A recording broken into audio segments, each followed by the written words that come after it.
Olá! Nessa aula vamos falar sobre a diversidade reprodutiva dos protistas fotossintetizantes. Os objetivos é caracterizar os padrões de reprodução dos criptógamos fotossintetizantes, definir reprodução sexuada e assexuada e suas implicações ecológicas, avaliar a importância dos ciclos de vida ou de desenvolvimento dos criptógamos e os diferentes tipos de alternância de geração de fases, exemplificar os tipos básicos de alternância de gerações, avaliar as vantagens adaptativas da alternância de gerações, ressaltar a importância das estratégias reprodutivas das algas e nos aspectos ecológicos. Introdução.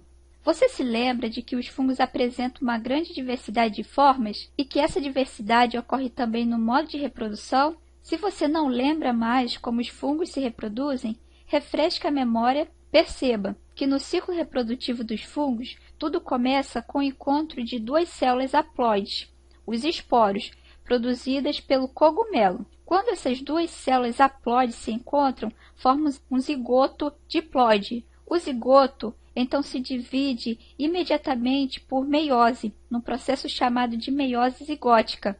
Ao se dividir, o zigoto diploide origina esporos haploides, bem diferente dos animais, não é mesmo? Após a meiose zigótica, os esporos germinam, originando novas hifas. Agora que você já relembrou a reprodução desses seres curiosos, que são os fungos, que tal descobrir como se reproduzem os outros criptógamos? Você deve estar curioso para saber o que são criptógamos fotossintetizantes, não está? Deve estar se perguntando o que significa essa palavra, criptógamos. Você já ouviu falar de criptografia? Você está entendendo essa mensagem? Difícil, não é mesmo? Saiba que a mensagem está criptografada. Lembrou o que quer dizer criptografia? Criptografia vem do grego criptos, escondido, e grafem, que é escrever. É a arte ou a ciência de escrever em cifra ou em códigos. Só o receptor da mensagem pode ler a informação com facilidade. Claro, se conhecer a chave secreta, você está curioso para saber o que está escrito? Veja só. A mensagem estava escondida. Será que agora que você já tem uma ideia do significado da palavra criptógamos? Isso mesmo, tem a ver com escondido. Os criptógamos são os organismos que possuem os órgãos reprodutivos escondidos. As algas unicelulares, as pluricelulares, as briófitas e as pteridófitas são os que chamamos de criptógamos fotossintetizantes. O que esses organismos têm escondido? Quando você pensa em reprodução, as plantas superiores, qual é a primeira imagem que vem à sua cabeça? Uma flor. Isso mesmo, a flor é o órgão reprodutivo das plantas. Veja as flores desta planta. Ou seja, apresentam o órgão reprodutivo visível, por isso são chamadas de fanerógamas. Fanerógamas é o termo botânico usado para agrupar as plantas que apresentam órgãos sexuais visíveis, chamado de flor. O termo agrupa angiospermas, plantas com flores típicas, e gimnospermas, coníferas e afins.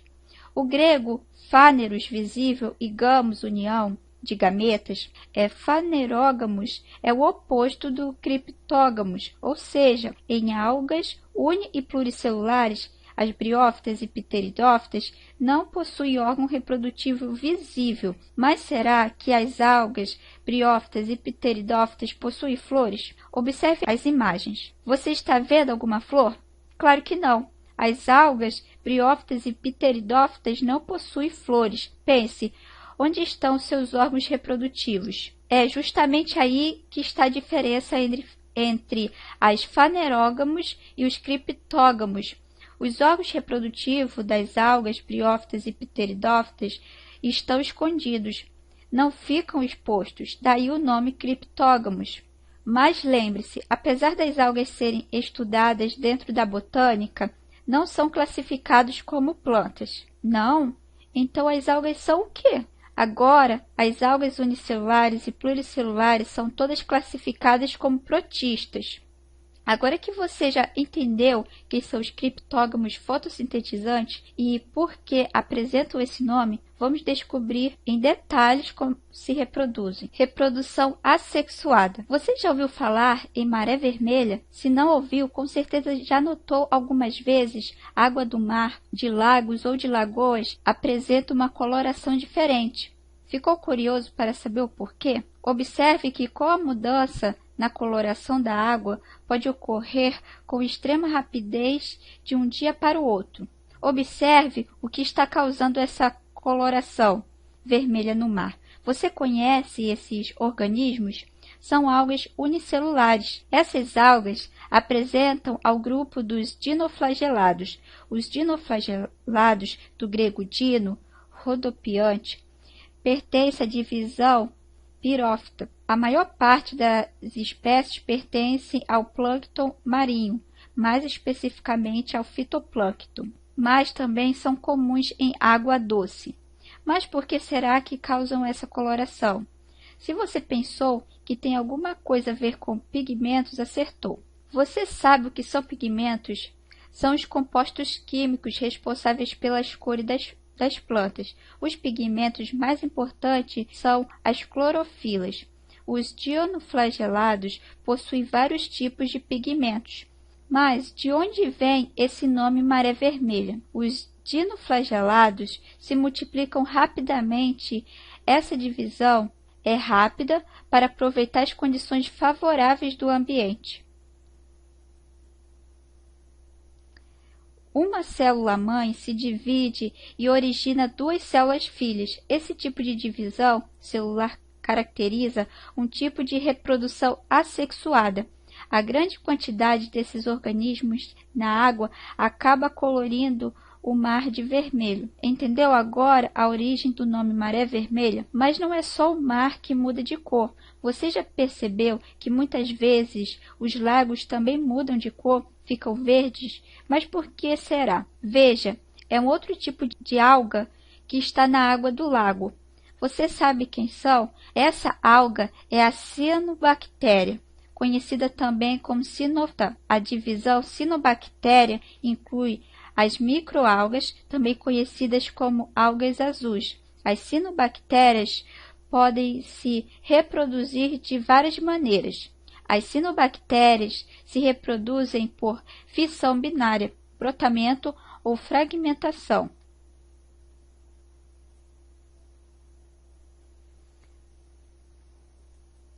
A parte que se destaca chama-se homogônio. E agora, o que será que vai acontecer? Depois que o pedaço se destaca do filamento, chamado orgomônio, as células continuam a se dividir, originando assim novos filamentos. Então, uma das vantagens da reprodução assexuada é a alta velocidade que o organismo se reproduz. Isso mesmo. Agora pense. E se a reprodução assexuada for por meio de esporos? Qual seria a vantagem para o organismo? Pense na distância percorrida pelo grão de pólen levado pelo vento. Isso seria vantajoso para o organismo que se reproduz por esporos. Claro, os esporos podem alcançar distâncias um pouco maior, disseminando ainda mais o organismo. Concorda que a reprodução por esporos seria uma vantagem apenas para as plantas terrestres? Vamos ver. A vantagem seria a distância um pouco maior que o esporo pode atingir. Concorda?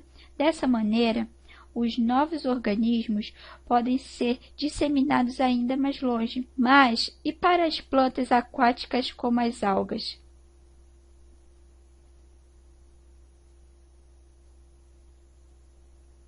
Na água, o vento não ajuda em nada, não é mesmo? E o que então seria bom? O que poderia ajudar os esporos a se locomoverem na água? Por acaso você pensou em alguma estrutura de locomoção? Acertou! Os esporos de algumas algas apresentam flagelos. É por isso recebe o nome de zoósporos.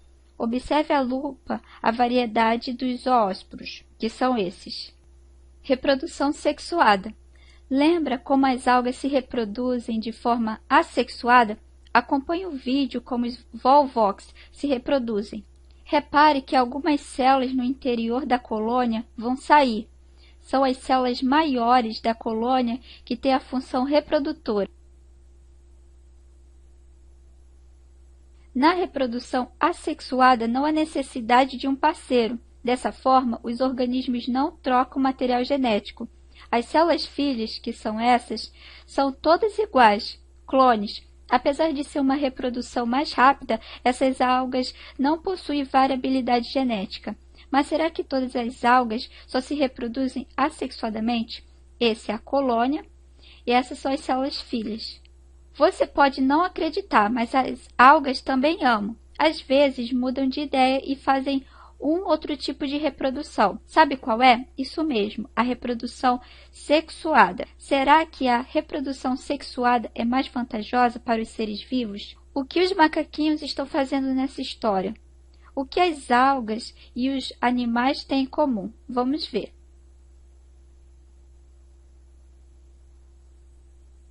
Isso mesmo, os animais se reproduzem sexuadamente. Claro, a reprodução sexuada propicia a variabilidade genética. Você se lembra de uma característica importante dos seres vivos? A capacidade de transmitir as suas características para as gerações futuras? Agora pense, será que isso também acontece com as algas?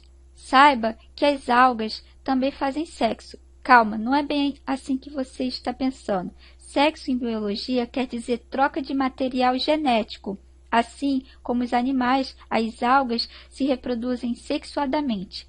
Dessa maneira, transmite as suas características para as gerações futuras. E você sabe como as algas conseguem se reproduzir sexuadamente? Não. Então vamos descobrir. Pense no que é necessário para ocorrer a reprodução sexuada. Concorda que são os gametas? Você sabe como são chamados os indivíduos que produzem gametas? Isso mesmo, gametófitos, que são esses. Note que a alga feminina produz gametas femininos e a alga masculina produz gametas masculinos. Agora pense, o que acontece quando esses gametas se encontram? Quando dois gametófitos se encontram, sempre acaba em casamento. Ocorre uma fecundação. Agora vamos ver se você é bom mesmo em reprodução. Como se chama a célula em que se origina a união dos gametas? Claro, um zigoto. Surge um zigoto diploide. Quer saber o nome de cada tipo de reprodução sexuada? Então vamos ajudar os gametas a se encontrarem. Você sabia que podemos diferenciar o tipo de reprodução sexuada das algas pela morfologia dos gametas? Vamos ver. Vamos ver o tipo de fecundação que vai acontecer. Veja como os gametas, que são esses, são iguais, do mesmo tamanho. Não se assuste, o gameta feminino aqui também tem flagelo. Você sabe como esse tipo de reprodução é chamado? Quando dois gametas iguais se unem, a reprodução é chamada de isogamia. Iso igual e gamia gametas. Então, são gametas isogâmicos. Agora, note como os gametas são diferentes. O gameta feminino é bem maior. Sabe como esse tipo de reprodução é chamado? Esse tipo reprodutivo é chamado de anisogamia. Aniso, que é diferente da forma ou tamanho, e gamia, gametas. E outra, observe esses gametas. Concorda que o gameta feminino é grande e não tem flagelo? Esse gameta se chama oosfera. Sabe como esse tipo de reprodução é chamado? Quando o gameta masculino encontra uma oosfera, a reprodução é chamada de oogamia. E aí, entendeu o porquê do nome? Viu como até na forma os gametas e as algas são diferentes?